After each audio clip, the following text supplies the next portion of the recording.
चंद्रमा और बुध के पिता पुत्र के संबंध में एक रोचक कहानी जो हमारे पौराणिक कथा में प्रचलित है।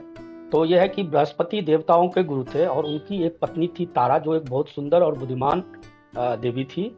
और चंद्रमा अपने रूप और आकर्षण के लिए भी बहुत जाने जाते थे। तो चंद्रमा तारा से मोहित हो गए और तारा भी चंद्रमा से के प्रति आकर्षक हो गया और दोनों के बीच में प्रेम संबंध स्थापित हो गया। इसके परिणाम स्वरूप तारा अपने पति बृहस्पति को छोड़कर चंद्रमा के साथ चली गई। बृहस्पति इस बात से क्रोधित और अपमानित महसूस किए। उन्होंने तारा को वापस चंद्रमा से मांगा और चंद्रमा ने इनकार कर दिया, जिसके कारण काफी विवाद हुआ। और फिर देवताओं के बीच में ये बातें गई तो देवताओं में भी मतभेद हो गया। कुछ चंद्रमा के साथ आ गए और कुछ देवता बृहस्पति जी के साथ आ गए। अब इस बीच में क्या हुआ कि ब्रह्मा जी ने तारा को बृहस्पति के पास वापस भेज दिया। ब्रह्मा जी के पास फिर गए तो उन्होंने वापस भेज दिया, लेकिन तब तक तारा गर्भवती हो गई थी और तारा ने एक पुत्र को जन्म दिया। तो अब बृहस्पति उसे अपना पुत्र मानते थे और चंद्रमा अपना पुत्र मानते थे।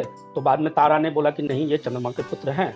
तो फिर जब चंद्रमा बड़े हुए तो इन्हें तारा के उन्हें ये मन में लगा कि जबरदस्ती मेरी माँ के साथ चंद्रमा ने किया और उनको अपहरण कर किया हुआ और मेरी माँ को कष्ट दिया है।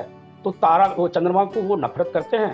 तो इसीलिए ज्योतिष शास्त्र में चंद्रमा तो पुत्र मोह होता है तो पुत्र को अच्छा मानते हैं, लेकिन मतलब मित्र संबंध है, लेकिन बुध हमेशा शत्रु मानते हैं चंद्रमा। चलिए, धन्यवाद।